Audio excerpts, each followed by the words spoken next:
Welcome back to सार्थ शिक्षा। मैं संभव कुमार।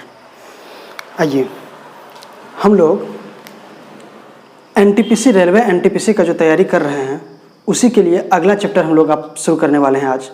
वो है एवरेज का। दुर्गा पूजा का एक लंबा छुट्टी हुआ है, आप लोग अच्छे से उसमें पढ़ाई लिखाई किए होंगे। सब पूजा पाठ खत्म हो गया, छुट्टी का काम खत्म हो गया है, अब अच्छे से पढ़ाई शुरू कर देना है। और जहाँ तक एग्ज़ाम का बात है, वो एग्ज़ाम आपका 15 दिसंबर से स्टार्ट हो चुका है। रेलवे जो 3 कैटेगरी में वैकेंसी डाली थी, 3 कैटेगरी में वैकेंसी निकाला था, उसका फॉर्म भराया गया था।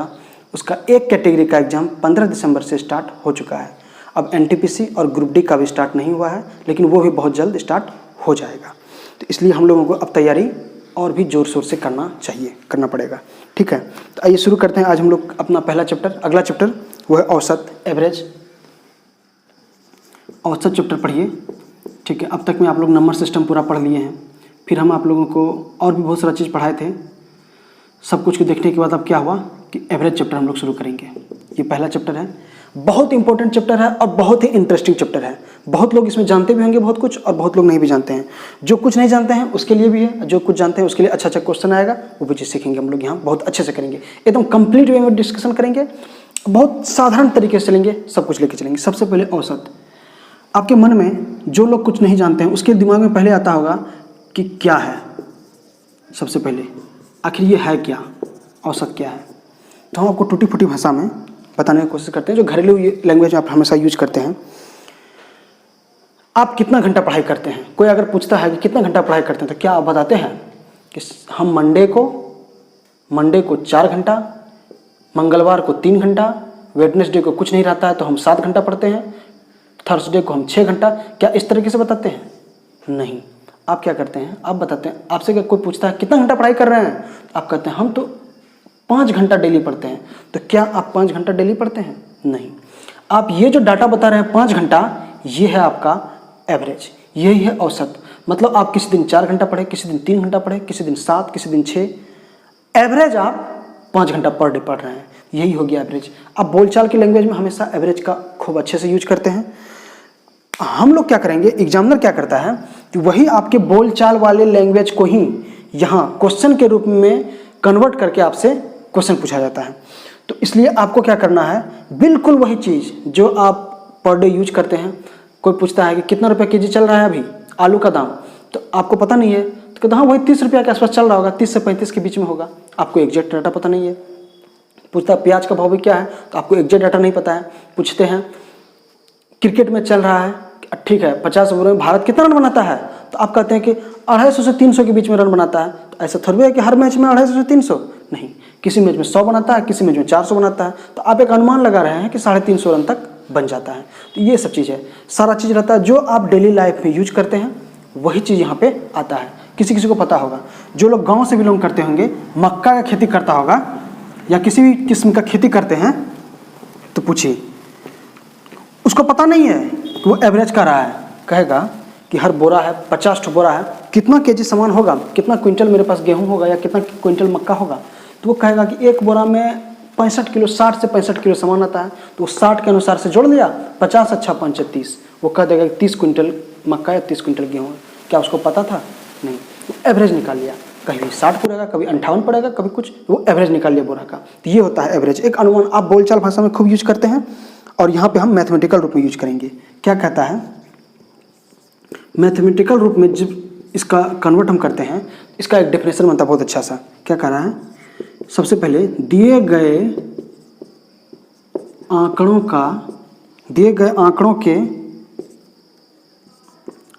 के समूह का केंद्रीय प्रवृत्त मान। ये क्या है, जितना भी आंकड़ा दिया गया है उसका सेंट्रल टेंडेंसी, मतलब वो किस आसपास में फ्लक्चुएट कर रहा होगा, उसी को कहते हैं हम आंकड़ों का औसत, आंकड़ों का एवरेज। ये औसत का डेफिनेशन है, दिए गए आंकड़ों के समूह का केंद्रीय प्रवृत्त मान। ये हो गया आपका क्या कहें, पढ़ा लिखा आदमी का डेफिनेशन। लेकिन आपको ये डेफिनेशन याद नहीं रखना है। आपको कौन सा डेफिनेशन याद रखना है, क्या करना है, 2 या 2 से अधिक क्या कहना है, दो या दो से अधिक राशियों का, दो या दो से अधिक राशियों के जोड़ को फिर क्या कहते हैं कि राशियों के संख्या से भाग देने पर जो भागफल प्राप्त होता है, ठीक है, प्राप्त होता है वही औसत कहलाता है। ठीक है, देखिए स्पेलिंग नहीं समझ में आ रहा होगा कुछ कुछ चीज़, लेकिन हम क्या लिखें पढ़ाते हैं आपको, दो या दो से अधिक राशियों का जोड़ को उस राशियों की संख्या से भाग देने पर जो भागफल प्राप्त होता है उसे उस कंप्लीट संख्या का, उस कंप्लीट राशि का औसत कहते हैं। ये डेफिनेशन ही आपको याद रखना है, और यहीं से हमारा डेफिनेशन के बाद मेरा सिस्टम स्टार्ट हो जाएगा एवरेज निकालने का, औसत निकालने का, किस तरीके से हम निकालेंगे। ठीक है, यही डेफिनेशन से हमारा काम शुरू हो जाएगा। यह है केंद्रीय प्रवृत्ति मान। औसत जो निकलता है वो क्या होता है, वो होता है केंद्रीय प्रवृत्ति का मान। और निकालते कैसे हैं, दो या दो से अधिक संख्या अगर दिया हुआ हो तो उस कंप्लीट संख्या के राशियों का कुल योग को राशियों के कुल संख्या से अगर भाग देते हैं तो औसत निकलता है, औसत प्राप्त होता है। तो इसी डेफिनेशन से अगर हमसे कोई पूछा कि औसत बराबर क्या होगा, जब हम डेफिनेशन जान गए हैं, डेफिनेशन समझ गए दोनों डेफिनेशन से अगर हमसे पूछा कि औसत फिर निकालेंगे कैसे, दूसरे वाले डेफिनेशन से हम औसत निकालने की कोशिश करेंगे। क्या होगा, राशियों का कुल योग। ठीक है, कौन राशियों का, दिए गए राशियों का, जो दिए गए आंकड़े का है या दिए गए राशि का है, राशियों का कुल योग बटा राशियों की कुल संख्या, राशियों की कुल योग बटा राशियों की कुल संख्या, ये हो जाएगा हमारा एवरेज, औसत। यहीं से हमारा निकलेगा क्या, औसत निकल जाएगा। ठीक है, ये डेफिनेशन है, इसी डेफिनेशन का इस्तेमाल करके हम एवरेज निकालना सीखेंगे। ठीक, चलिए कुछ एग्जांपल है, हम करके देखते हैं। एग्जांपल है, आंकड़ा आपके पास 12 है, 13 है, 15 है, 17 है और 18 है। इसका एवरेज क्या होगा, ये आपसे पूछा कि एवरेज क्या होगा, इसका औसत क्या होगा। सबसे पहले डेफिनेशन हम देखें, केंद्रीय प्रवृत्ति मान होना चाहिए। आप इसमें से बताइए कौन सा ऐसा मान है जो आपको लग रहा है कि बीच में आना चाहिए। आप ये अनुमान लगा सकते हैं, केंद्रीय प्रवृत्ति मान किसको कहेंगे, ये छोटा है, ये छोटा है, ये बड़ा है, ये बड़ा है, बीच में हमको लग रहा है कि ये 15 होना चाहिए या 16 होना चाहिए। इसका एवरेज 15 या 16 के आसपास कुछ होना चाहिए। हम एक अनुमान से निकाल रहे हैं कि ये आसपास में होना चाहिए, तो वो हो गया डेफिनेशन के अकॉर्डिंग। लेकिन फिर हम चलते हैं, जब डेफिनेशन के बाद उसको हम एक फॉर्मूला में कन्वर्ट किए तो किस तरीके से बात बना, दिए गए राशियों का कुल योग, राशि कौन कौन है, 12 है, 13 है, 15 है, 17 है, 18 है, इसका कुल योग कर लेंगे तो क्या आएगा, 12 + 13 + 15 + 17 + 18, ये हो गया राशियों का कुल योग बटा राशियों की कुल संख्या कितना है, राशियों की कुल संख्या 1 2 3 4 5 है। राशियों की कुल संख्या कितनी, 5 हो गया, 5 से हम भाग दे देंगे। यही है एवरेज निकालने का तरीका, राशियों की कुल संख्या से राशियों के कुल योग में भाग दे देंगे। क्या आएगा, 3 2 5 5 10 7 17 8, 25 के 5 हाथ में 2, 1 3 1 4 1 5 1 6 1 7, 75 अपन में 5 बराबर कितना आ गया, 15। ये हो गया हमारा औसत। इसी तरीके से हम औसत निकालना सीखेंगे, राशियों का कुल योग बटा राशियों की कुल संख्या, आ गया हमारा एवरेज। ठीक, अब यहीं से बात हमारा आगे धीरे धीरे बढ़ता चला जाएगा। देखिए कुछ लोगों को बोरिंग लग रहा होगा, एक छोटा छोटा बात बता रहे हैं, इतना छोटा छोटा बात क्या होगा, तो हम आपको बता देते हैं। क्वेश्चन यहीं से पूछेगा, यही सब चीज़ धीरे धीरे धीरे धीरे इतना बड़ा बन जाएगा और इतना डेंजरस बन जाएगा कि आप कहेंगे ओह बेसिक हमको पढ़ लेना था, पहले हम बेसिक छोड़ करके बहुत बड़ा गलती की, इसलिए आपको बेसिक पूरा पढ़ना है अच्छे से। यहीं से चीज़ें बड़ा होता चला जाएगा, डेवलप होता चला जाएगा, और कुछ देर बाद इतना बढ़िया से क्वेश्चन का शेप ले लेगा कि आप तब मज़ा आएगा, क्योंकि हाँ ये है क्वेश्चन। देखिए एक एग्जांपल है, 7 है, क्या क्या 7 है, 8.5 है, 9.5, 11.75 और 12.5, इसका एवरेज पूछ रहा है। ये डाटा दिया हुआ है, आंकड़ा है, इस आंकड़ों का एवरेज पूछ रहा है। तो क्या करेंगे, सबसे पहले आंकड़ों का कुल योग, औसत का कोई पूछा तो क्या कहेंगे, आंकड़ों का कुल योग बटा आंकड़ों की कुल संख्या। तो योग करेंगे, दशमलव का भिन्न है, भिन्न दशमलव में है, इसका योग कर सकते हैं। क्या करेंगे, सबसे पहले दशमलव वाले टर्म को जोड़ते हैं। यहाँ 7 5 है तो 5 का 5 आएगा, ठीक। दशमलव के एक अंक बाद वाला संख्या को जोड़ते हैं, 5 7 5 12, 5 17, 5 22 का 2 हाथ में 2, 7 2 9 8 17 9 26 1 27 2 29 के 9 हाथ में 2 1 3 1 4 49 में 5 और संख्या कितना है 1 2 1 2 3 4, अच्छा 4 यहाँ आ गया 5, टोटल संख्या कितना 5। तो फिर इसको हम 5 से भाग दे देंगे। आंकड़ों का कुल योग कर लिए, तो हम लिखे नहीं है 7 + 8 + 5 लिखे नहीं है, हम इसको जोड़े हैं। आंकड़ों का कुल योग अपन में आंकड़ों की कुल संख्या, इसको हम किए तो यहाँ से हमारा आंसर क्या आ जाएगा, 5 से भाग दे देंगे। 5 9 45 4 2 5 8 40 5 25, दशमलव के 2 अंक, दशमलव के बाद 2 अंक होना चाहिए, तो 9.85 हो गया इसका एवरेज। तो इस तरीके से आप क्वेश्चन को सॉल्व करेंगे। आंकड़ों का कुल योग अपन में संख्या, आंकड़ों की कुल संख्या, ये हो गया हमारा एवरेज, ठीक। चलिए अब यहीं से कुछ कुछ चीज़ और बढ़ता चला जाएगा। बता रहे हैं कि डेवलप होता है, ठीक है, डेवलप होता चला जाएगा, सब कुछ बन जाएगा। हम उम्मीद कर रहे हैं कि आप लोग इवनिंग में जो प्रीवियस ईयर क्वेश्चन का चल रहा है घटना चक्र वो देख रहे होंगे। सारा क्वेश्चन को हम कंप्लीट वे में वहाँ डिस्कशन कर रहे हैं। किस तरीके से आपको एग्जाम में अटेम्प्ट लेना है वो चीज़ आपको वहीं पे मिलेगा। अगर कुछ लोग पहले से बहुत ज़्यादा चीज़ पढ़े हुए हैं, सब कुछ सही सही जानते हैं, तो उसके लिए सबसे अच्छा तरीका वही है कि एग्जाम में क्वेश्चन को किस तरीके से अटेम्प्ट लेते हैं। उसके लिए आप देखिए कि एग्जाम में पूछे गए क्वेश्चन को हम किस तरीके से सॉल्व करते हैं, आप वहाँ से सीखिए। चलिए ठीक है, अब देखिए इसी डिफिनेशन का यूज करके, इसी फॉर्मूला का यूज करके हम कुछ और चीज़ पे चलते हैं। क्या था, आंकड़ों का कुल योग, ठीक है, अपॉन में क्या था, आंकड़ों की कुल संख्या, यह लिखा हुआ था। औसत बराबर आंकड़ों की कुल योग बटा आंकड़ों की कुल संख्या। अगर हम इस संख्या को इस औसत से गुणा कर दें, इस संख्या को, आंकड़ों की कुल संख्या को औसत से गुणा कर दें, तो आंकड़ों का कुल योग हमको प्राप्त हो जाएगा। तो यहाँ से एक हमारा नया टर्म आता है, क्या, आंकड़ों का कुल योग। अगर आपसे कभी पूछ दिया जाए आंकड़ों का कुल योग कितना होगा, तो आप क्या करेंगे, उसको औसत को, जो आपका औसत दिया रहेगा उसको आप गुणा कर देंगे किससे, आंकड़ों की कुल संख्या से। बहुत ही इंटरेस्टिंग चीज़ है। ये लग रहा होगा बहुत छोटा बात, लेकिन ये चीज़ इतना तकलीफ देने वाला है आगे कि आप समझ नहीं पाएंगे। इसलिए इस चीज़ को बहुत अच्छे से ध्यान रखिए कि अगर कभी लिख दिया कि आंकड़ों का कुल योग क्या होगा, तो आप क्या करेंगे, औसत को आंकड़ों की कुल संख्या से गुणा कर देंगे, आपका काम बन जाएगा।